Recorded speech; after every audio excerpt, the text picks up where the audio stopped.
Bom, nós vamos dar início à nossa sessão técnica 3, na trilha SBES Student 5.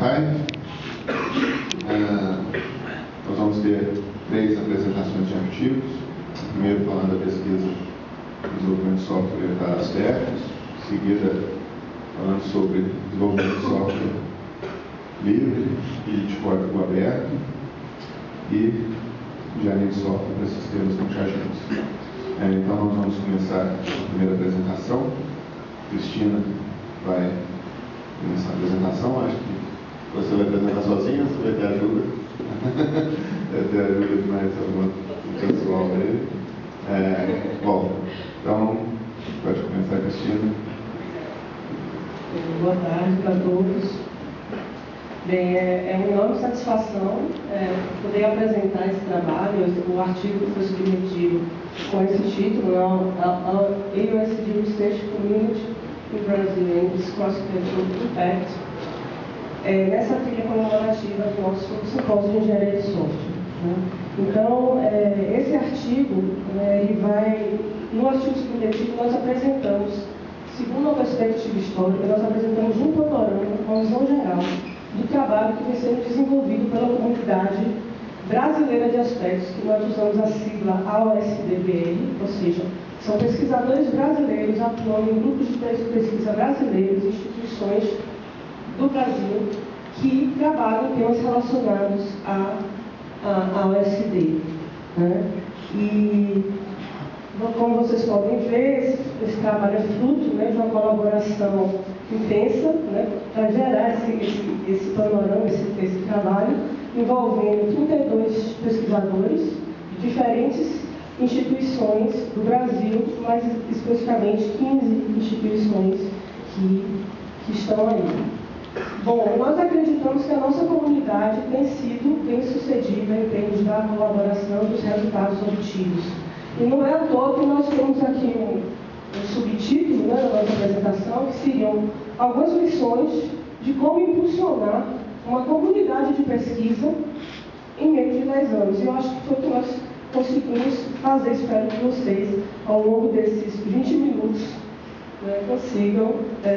Nós vamos destacar algumas lições e tentando destacar os principais resultados obtidos por nossa comunidade em termos de pesquisa no Brasil e também no exterior.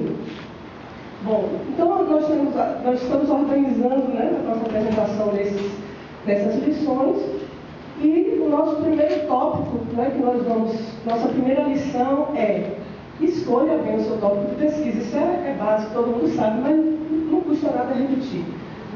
A gente precisa escolher bem um tópico de pesquisa. A gente vai trabalhar com essa pesquisa ao longo de possivelmente muitos anos, e que existe a motivação em termos de contribuições que podem trazer para a engenharia de software, no nosso caso. E no caso, nós começamos a trabalhar com a AUSD, com aspectos, uma área realmente quente, uma área rica, que vem atraindo muitos pesquisadores e gerando diversos resultados interessantes.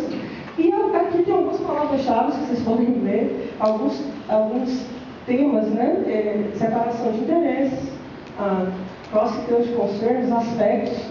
E é claro que essa figura aqui foi quem popularizou o termo aspecto, que é o Gregor Pizarro. Ele foi pioneiro no sentido de cunhar o termo, mas vários pesquisadores trabalharam antes dele em abordagens que buscavam resolver os problemas que aspectos buscam resolver.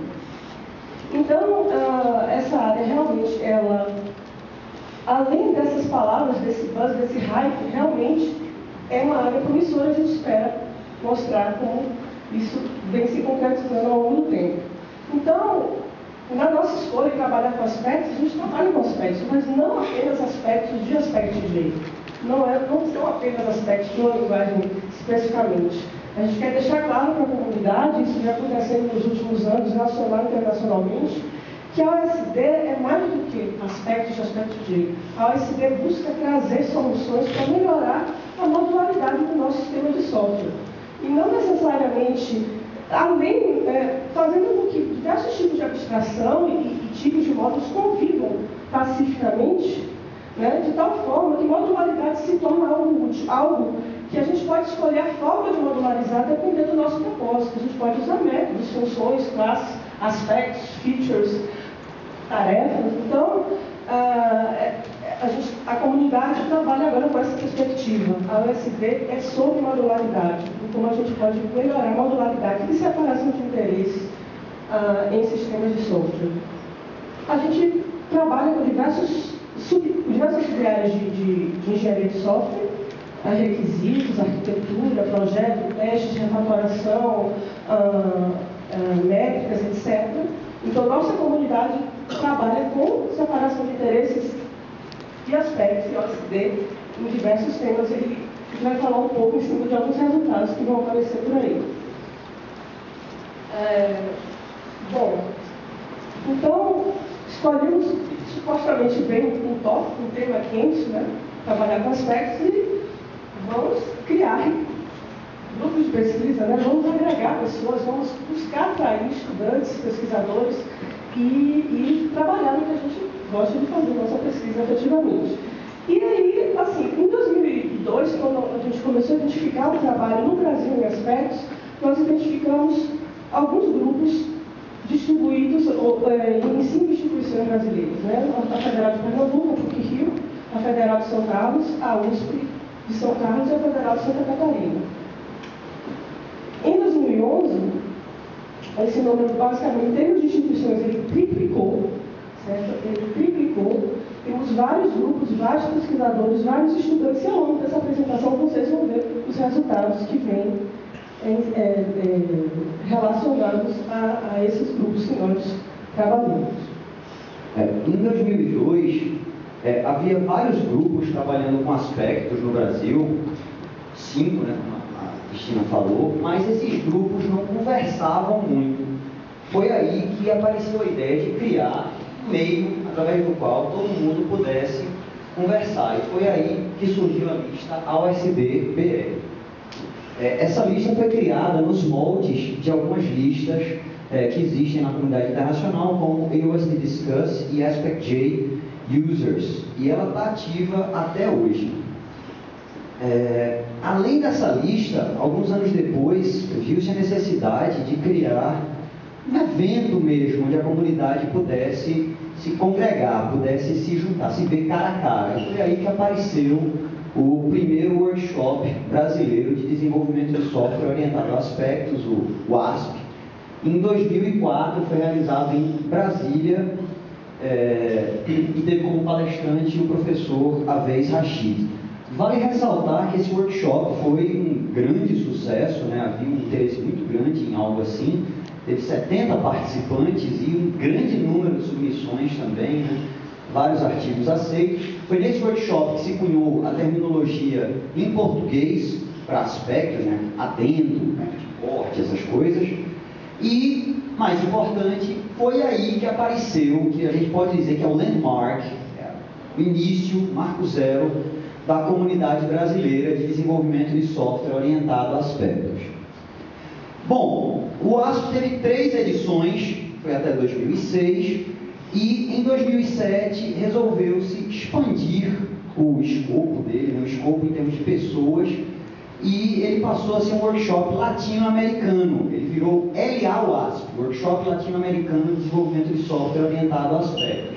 A primeira edição foi em 2007, em João Pessoa, e teve como convidados, né, como keynotes, o Theo Dont e o Paulo. Esse workshop também foi bastante bem sucedido, teve mais de 40 participantes, mais de 20 submissões, e ele foi o primeiro de 5 LA-WASPs até o momento. A última edição realizada aconteceu segunda-feira, né, e o convidado foi o professor Mehmet Aksit, da Universidade de Twente, cara bem importante na área, trabalha com aspectos desde até antes de cunharem esse termo. Quando surgiu o LA-WASP, a comunidade quis deixar claro essa ideia de se internacionalizar, né, de não ficar só dentro do Brasil, de falar com a comunidade mundial. E aí, a quinta lição que a gente menciona aqui, tem a ver com isso, porque ao longo de todas as edições do WASP e posteriormente do LA-WASP, a gente sempre teve o cuidado de chamar especialistas no assunto, né, gente de renome internacional, para falar com a comunidade. Por exemplo, em 2005 teve a Crista Lopes, né, que é coautora do primeiro artigo publicado em uma conferência sobre o termo Aspect Oriented Programming, né? Mas teve vários outros com o passar dos anos, e no LA-WASP a gente também chamou, em diversas ocasiões, keynotes nacionais. Bom, dado que a gente já tinha um evento da comunidade brasileira de aspectos, nada mais natural do que fazer uma edição especial em um periódico só com artigos da comunidade, né, e com o tema de aspectos. Isso é algo que tinha sido feito já no passado em escopo mundial pela Communications of the ACM, pela ICAO, do JBCS, focando em desenvolvimento de software orientado a aspectos. Continuando nessa direção de internacionalização, já havia vários pesquisadores brasileiros que conversavam em 2006, mais ou menos, com gente de outros países, mas principalmente da Europa e dos Estados Unidos, do Canadá também. Mas aí, em 2006, durante o jantar do OECD, da conferência OECD, surgiu a ideia, numa conversa com o professor Eric Tanter, da Universidade do Chile, de tornar mais formal, né, mais significativa a cooperação entre Brasil e os seus vizinhos latino-americanos. Daí surgiu a ideia de se formar a rede de cooperação Latin-AOSD, que foi formalizada por um projeto financiado pelo CNPq, no ProSul, no edital ProSul, e foi nesse ponto, essa cooperação inicial, para ressaltar, envolvia Brasil, Chile, Argentina e Colômbia, e foi nesse ponto que o WASP passou a ser LA-WASP. 2006 era o WASP, 2007 LA-WASP, para deixar clara essa mudança de direcionamento. Mas além de falar, como eu tinha dito antes, né, além de falar com os vizinhos na América Latina, a comunidade brasileira também conversa bastante com gente de outros países fora da América Latina, né? Então, tem vários projetos formalizados, com financiamento, inclusive, tanto por instituições nacionais quanto europeias, por exemplo, né?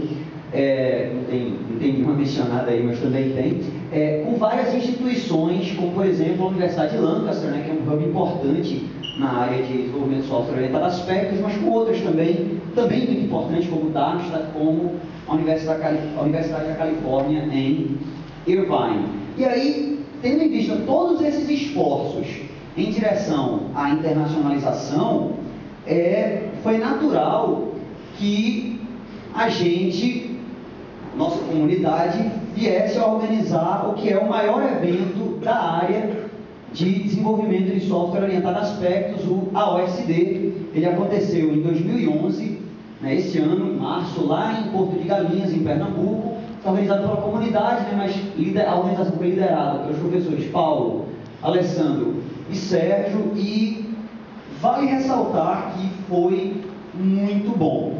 Quem não foi, perdeu. Opa, eu estava lá. Por sinal, foi lá que a comunidade se reuniu pela primeira vez para começar a compilar os resultados que a gente obteve aí ao longo desses 7 anos de existência, desde a sua fundação. Então a gente vai dar uma olhada agora um pouco para esses dados que a comunidade compilou para esse artigo. Através desse levantamento, a gente percebeu que basicamente a comunidade trabalhou em 7 grandes áreas, que são essas áreas listadas ali, Exception Handling, Reflectors, Metrics, and so on. E em cada uma dessas áreas a gente teve sempre a colaboração de pelo menos 3 instituições. Tá certo? Então foram geradas ali várias colaborações, vocês estão vendo nesses slides, dentro dessas áreas, e para cada uma dessas áreas foram gerados excelentes frutos, excelentes resultados de pesquisa e publicações em grandes conferências internacionais e também, claro, no principal evento nacional, no SBES. Tá certo? Então, por exemplo, aqui a gente tem um trabalho de Exception Handling, desenvolvida e liderada sobretudo por 3 pesquisadores nacionais que representam provavelmente 90% a 95% da pesquisa dessa área mundial. Olhando um pouquinho mais em detalhe para os dados, a gente foram ao longo desses anos aí, nós tivemos 21 teses, certo? Produzidas, muitos dos quais os doutores que foram defender suas teses estão aqui nessa sala, e 53 dissertações. O gráfico mostra essa evolução aí ao longo dos anos. E houve cerca de 50 publicações em jornais ao longo desse tempo, e 100 publicações em conferências internacionais e 80 e pouco em conferências nacionais. E também uma série de publicações aí crescentes no SBERES. Bom, essa comunidade produziu não apenas uma grande quantidade de artigos, mas os artigos que essa comunidade produziu tiveram também uma excelente qualidade. Então, esse slide tenta ilustrar um pouco da qualidade da pesquisa que foi produzida por essa comunidade. Então, aqui a gente vê, nessa coluna do meio, a quantidade de artigos que a comunidade brasileira produziu para cada uma daquelas top conferências ali mencionadas do lado esquerdo, e aqui a porcentagem, a contribuição da comunidade nacional. Então, para cada uma dessas conferências, a gente teve aí em torno de 50%, pelo menos, desses artigos nessas grandes conferências foram publicados por essa comunidade. No SBERES também a gente teve 46 papers, desde 99, quando os primeiros artigos de aspecto surgiram. De acordo com um artigo, a apresentação que a gente viu na primeira sessão hoje de manhã, o SBERES já teve em torno de 512 artigos, a gente quase chegou a 10% dos artigos produzidos no SBERES foram artigos relacionados de alguma forma a aspectos. Mais algumas atestados aqui da qualidade da produção, né, dessa comunidade. A gente teve ao longo desses anos 11 indicações para o prêmio de melhor artigo no SBERES, e em 3 anos, 3 artigos foram premiados aí com o prêmio de melhor artigo. Quem sabe esse ano é grande, mais algum. E no USB, né, então, quer dizer, essa é a relevância nacional, e internacionalmente também 3 artigos dessa comunidade foram indicados aí para o prêmio de melhor artigo, também informação muito relevante. Finalmente, a gente também fez uma compilação, com a ajuda de todo mundo, de citações, sobretudo internacionais, dos nossos artigos. Então, a gente tem uma série de artigos aí com um número bastante expressivo de citações, citações inclusive de papers internacionais, tá? Que vocês podem depois acessar com o link assim, está disponível no slide. E a gente teve, então, dentro da nossa comunidade, o prêmio aí de paper mais citado. Foi, por acaso, esse paper aqui bastante interessante, do UPSLA 2002, de autoria de Soares, Laureano e Paulo Borba. Citações ali de acordo com o Google Scholar. Peraí. Vai dizer que você achou mais alguma citação do Google Scholar do teu artigo? Não, na verdade, a gente está aqui para falar da 25ª edição da SPS. Né? A gente está comemorando aqui essa apresentação, então nada mais justo que a gente vá discutir o prêmio mais citado do SPS. Certo? Então, a nossa comunidade de atenção aspectos, nesse paper do Cláudio, da Alessandra, da Cristina, do Luceno e do Soares, é o paper mais citado do SPS, segundo o Google Scholar, com quase 170 citações, atualizado ontem, e o Tite não fez hoje, né? Ou seja, para esse paper que a gente tem que realmente chamar a atenção aqui nessa apresentação. Além disso, que a gente falou, e ontem foi falado, por exemplo, no painel, é muito importante para a comunidade, quando a gente está falando de internacionalização, a participação de membros dessa comunidade em conferências de alto nível. E membros da comunidade de aspectos brasileira estão participando, e já participaram, né, de várias conferências de alto nível, entre elas a citada, né, a OECD, claro, e IX, que é a conferência top de engenharia de software. Mas a gente quer chamar a atenção, para finalizar, chegando no final da apresentação, para esses 3 pontos aí fundamentais. Então, como já foi dito no início, e é um esforço que a comunidade brasileira e a comunidade internacional tem feito desde 1 ou 2 anos atrás, de deixar claro, né, essa diferença, essa separação, ou a evolução talvez, da ideia de aspectos para a modularidade. Então, aí, cunhar o termo, como o Cristiano falou, foi aqueles papers lá em 96, 97, utilizados dos colégios, mas muita da pesquisa, inclusive, que a gente fez no início, era muito associada à linguagem, a aspect ratio. E aí parecia que aspectos era aspect ratio. Então, a própria Conferência Internacional deste ano e a do ano que vem, o Steering tomou a decisão, e a gente fez isso no Enal Mostra também esse ano, de deixar claro que a OSD, né, o desenvolvimento de software dos aspectos, não é só sobre aspectos, é sobre modularidade de software. Então, em geral, técnicas não tradicionais, vamos dizer assim, de modularizar, né, o desenvolvimento de software. E aí tem toda uma discussão associada ao uso de ferramentas, linhas de produto e assim por diante. Um termo que é sempre recorrente, de novo, no painel de ontem, esse tema ele foi atacado, é a questão da penetração da indústria. Então, a gente sabe que existe alguma coisa assim sendo utilizada na indústria, mas, de fato, ainda é muito pouco, principalmente se a gente olhar para o lado de aspectos. Então, tem outras técnicas até de modularidade que ainda assim são usadas na indústria, e a gente está sempre correndo atrás, então, dessa problemas realistas. Né? Então, ao invés de a gente inventar alguma coisa e buscar um problema, aquela solução, a gente tem que buscar primeiro o problema, né? E tentar, então, fechar a solução. Para terminar, então, vocês viram lá no subtítulo, além das 10 lições aprendidas, que é meio que uma recomendação aí para novas comunidades, a gente também tem mais, para fechar, alguns fatores que a gente acha importante, por isso que tinha 10 mais 3, né, para a comunidade realmente decolar. Então, a gente não podia deixar aqui de reconhecer, né, um fator muito importante, que é esse cidadão aí, que a gente está chamando de o compilador, o Weaver dinâmico da comunidade, certo? Que é o Alessandro. Todo mundo conhece o Alessandro, ele está em todas as fotos ali, né? Que o Alessandro, sem dúvida nenhuma, ele foi responsável por juntar todo mundo, né? Então, é realmente um Weaver dinâmico. Então, ele trabalhou aí em um dos membros da comunidade brasileira. Então, dos 32 autores desse paper, ele tem, junto com eles, junto com 19 deles, aliás, ele é coautor o segundo DBLP, a relação que o Alessandro tem com vários outros autores internacionais. Isso aqui é a fortaleza que o Alessandro costumava conviver lá em Blancas. O passo 2 aí, saindo das 10 lições, claro, não adianta ter um tópico quente, uma área interessante e tal, se os pesquisadores dessa área não são motivados. Então, aqui a gente tem as fotos dos 32 autores, mais o nosso livro dinâmico. Acho que a metade da audiência deve ser de autor aqui, né? E garantir pra gente que a gente ia ter audiência nessa apresentação. Cadê os autores aí? Dá um abraço, olha aí, levanta o braço. É um pouco menos da metade. E a ideia, ou seja, esse é fundamental também para a comunidade decolar. Agora sim, o último slide, a gente também não podia ter feito isso sem suporte financeiro, né? A gente tem os organismos de financiamento, CAPES, CNPq, as FAPs, os estados também sempre apoiaram a gente, e essa comunidade, ela nasceu, cresceu e está ainda dentro do SBS. A gente tem que agradecer também essa comunidade aqui do SBS, que nos abraçou e nos abraça ainda. Espero que continue nos abraçando depois dessa apresentação. Muito obrigado. Eu vou convidar meus três amigos ali para junto comigo responder as perguntas sem o velho. Agora eu entendi. Agora eu tenho que pesquisar dentro do seminário, não posso fazer perguntas, porque todo mundo é autor.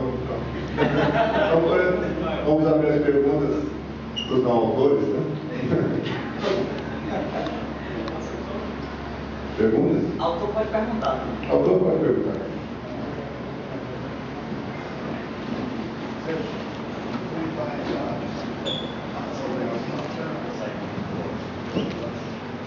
Bom, primeiro, parabéns pelo trabalho. Acho que vocês realmente estão uma rede muito boa e mostraram aí uma série de resultados nessa rede. Acho que é uma lição para outras subcomunidades do ISBES, né? Servir de exemplo. Eu queria saber de vocês, dado essa estrada que vocês tiveram até então, o que é que vocês gostariam de realizar na área que vocês não conseguiram realizar, ou seja, quais são os desafios e quais foram os principais problemas que vocês enfrentaram aí ao longo dos anos, desde aspectos tecnológicos, novos avanços que ocorreram ao longo da área.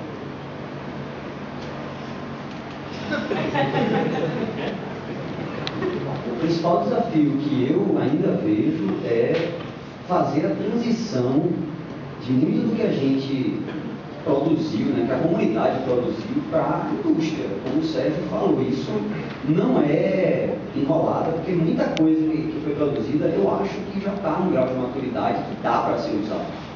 Mas fazer essa transição é difícil. Como fazer essa transição é difícil? Produzir ferramentas com um alto grau de maturidade se torna um pouco mais difícil. Isso é um dos fatores que fez com que tanta gente usasse Aspect-J e menos outras coisas. Aspect-J tinha backing industrial, né? Outras abordagens menos.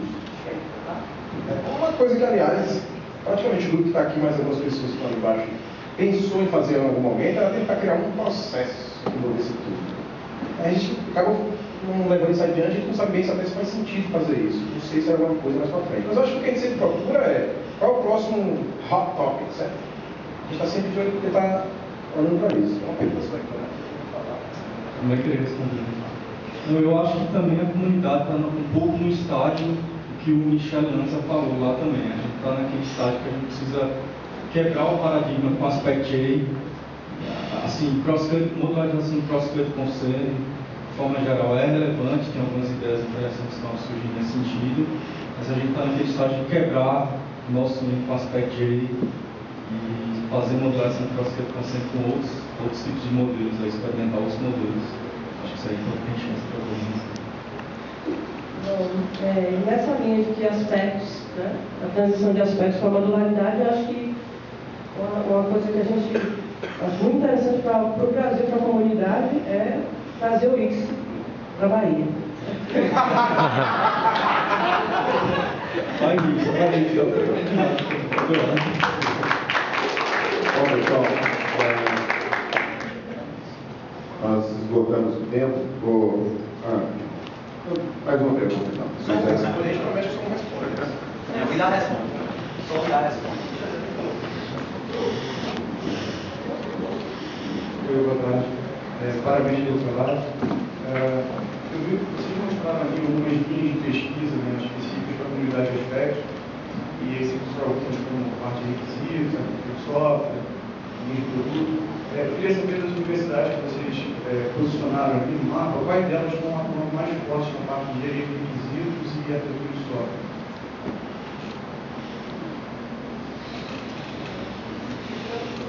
Aplicando as técnicas de aspectos. Quem aí trabalha com aspectos na área de engenharia de requisitos? Por favor. Por favor, pessoal. Sem timidez. Federal da Paraíba, O FRN. o FRN, o FRN. Não, é o FPE. O FPE e o FRN. Requisitos. E arquitetura. E Júlio da PUC Rio, é verdade. Verdade, não está aqui. Rodrigo Bonifácio, MP. Sim, quem mais? O Paulo da UFRN. Alessandro Alessandro na PUC. Paulo. A Cristina na UFRN. Paulo lá no FRJ. É isso. Bom, no artigo a gente fala um pouco mais de cada área. No artigo, que você deve estar com o CV aí, e os pesquisadores dos trabalhos, citamos alguns trabalhos. Essas áreas aí tem um bocado de gente. Então tá bom, vamos agradecer de novo o pessoal pela